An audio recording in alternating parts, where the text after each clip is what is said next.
观之道为实者，大家好，我是你们的挚友小关，很高兴再次与大家见面。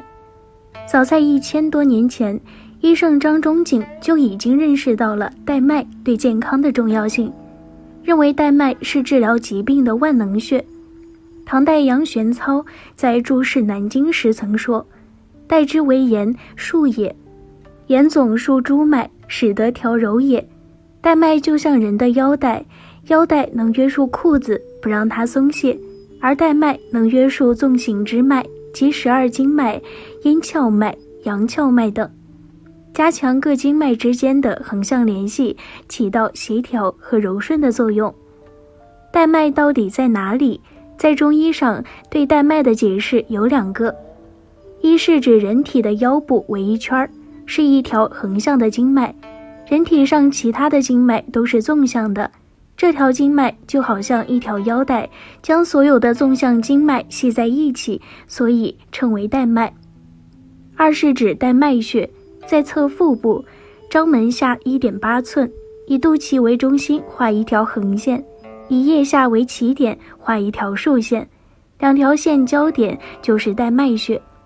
带脉也被称为长寿腰带，它与肚脐同高处绕一周，也就是平时穿裤子系腰带的地方。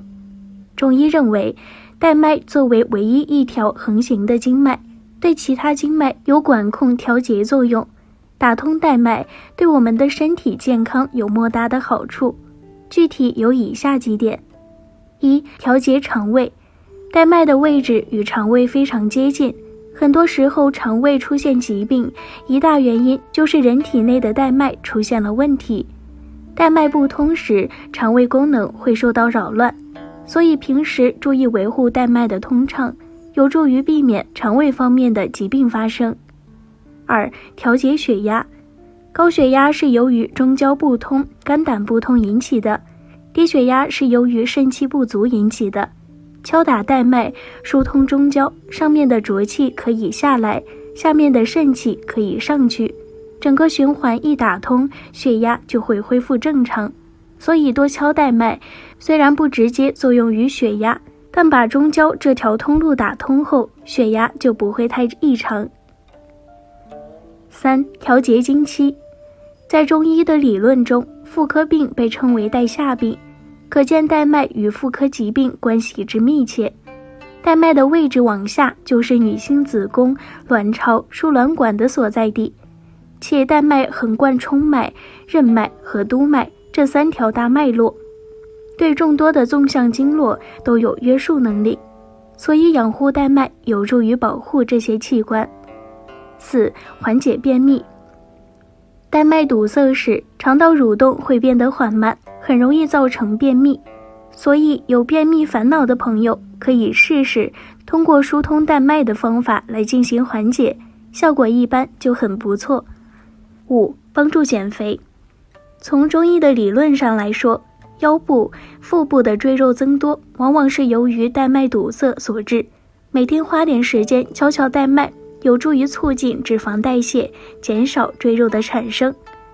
除此以外，带脉还有松紧之说。不过，带脉无论是过松还是过紧，都会对身体造成损害。带脉过松会造成肌肉萎缩、营养不良、肌无力、甲亢、全身关节漏软等症，对中老年人的健康影响很大。调节方法，通过弹拨带脉穴就可以调紧带脉。建议大家用大拇指在带脉穴附近弹拨2分钟左右即可。带脉过紧容易导致疲劳综合症、胃痛、焦虑、痛经、高血压、痉挛性斜颈等病症，严重时甚至可能诱发帕金森。调节方法，通过提捏带脉就可以把带脉调松。具体手法是用手指、食指和拇指指腹捏住带脉穴位置的肌肉，向上提拉，反复4到5次即可。这样做能缓解疲劳、疏肝解郁，还有调节血压的功效。大家可以依据症状表现来判断带脉过松还是过紧。一般来说，亢奋类的疾病如焦躁、血压升高等都是实症，大部分都是带脉过紧的表现。而乏力、腿脚不方便、肌肉萎缩等则属于虚症，很可能是带脉过松所导致的。那么正常情况下，我们如何疏通带脉呢？最简单的方法就是，大家可以在每晚睡前平躺在床上，四肢并拢，从章门穴沿着带脉推向腹部内侧，然后再手握空拳状，在带脉上来回敲打，大约100到300次，力度适中即可。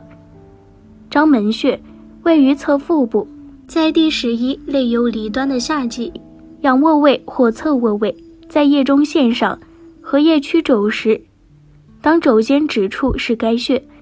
如果观友们还想进一步打通带脉，还有相对应的道家功法与之学习。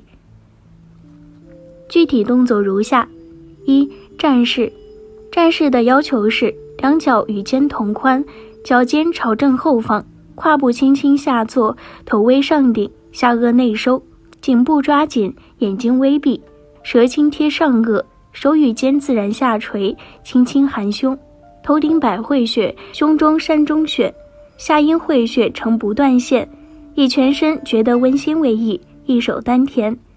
站式练功时，身体容易摆动，这种摆动是有一定规律的摆动，不会呈现乱动景象。此式侧重于锤炼筋、骨、脾。站式练习意念太轻时，容易发生入睡的感觉，应控制好意念深度，避免跌倒。二、坐式。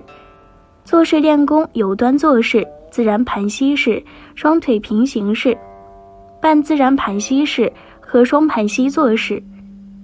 坐式练功时，应坐在坚实平整的垫物上，例如毛毯、海绵垫等，有利于下肢的血气迟滞。手的摆放可随意，本人觉得温馨为意。天气冰冷时练功，身上应披上毛毯或棉被练功。坐式练功摆动小，侧重锤炼真气和神。接下来我们逐一学习5种不同的坐式。端坐式。端坐在椅子上，使小腿与大腿垂直为意，两脚尖朝正后方，与肩同宽，两膝相距亦与肩同宽，两脚掌自然平放，头微上顶，下颚微收，颈部抓紧，眼睛微闭，舌轻贴上颚，肩自然下垂，腰与大腿垂直，两手心向上放在两膝上，一手丹田。坐式练功入静后，假如头还会下落而惊醒时，就要室外的内收下颚，收到头不会下垂为止，就不会呈现进攻的状况。当前就坚持这种姿态。自然盘膝式，两腿弯曲内收，左脚在内，右脚在外。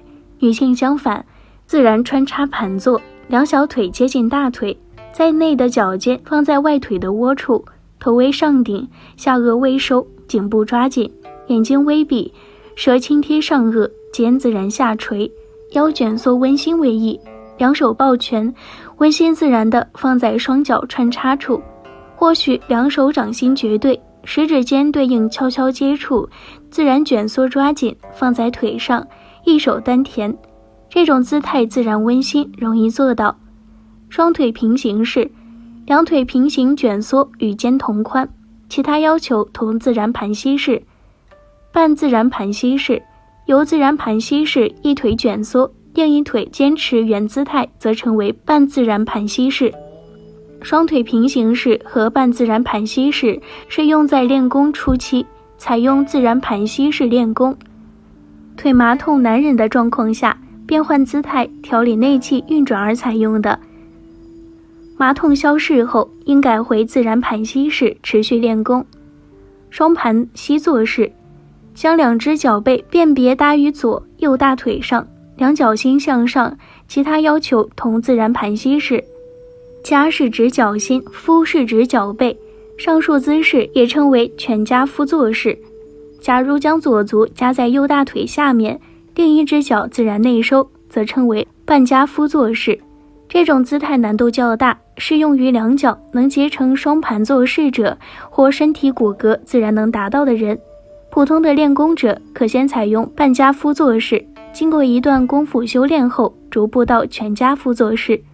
3. 卧式要求与站式类似，采用仰卧或侧卧，侧卧如弓，此事侧重炼神，卧室练功意念较轻时容易入睡，应坚持练功一段功夫后才睡觉。除此之外，有2种食物也有利于带脉的疏通。一、栗子。栗子通常分为3种，一种呈球形，一种是半球形，还有一种两面都是平的，是楔形。楔形的栗子又叫做栗楔，有很好的增强带脉、补肾益气的功效。2、红薯。红薯自古被认为是对女性最好的食品之一，它能调节脾肾，化解体内湿邪，强化带脉功能，尤其是烤红薯，效果相对更好。白果具有收涩作用，可以使得带脉约束纵行经脉的作用增强，但是白果具有毒性，最好炒熟后再食用。成人一次不要超过10粒，儿童不宜超过5粒，5岁以下儿童不宜食用。好了，今天的节目就到这儿了，观友们可以在视频下方给小关留言，喜欢小关的别忘记点击订阅哦。那我们下期节目再见。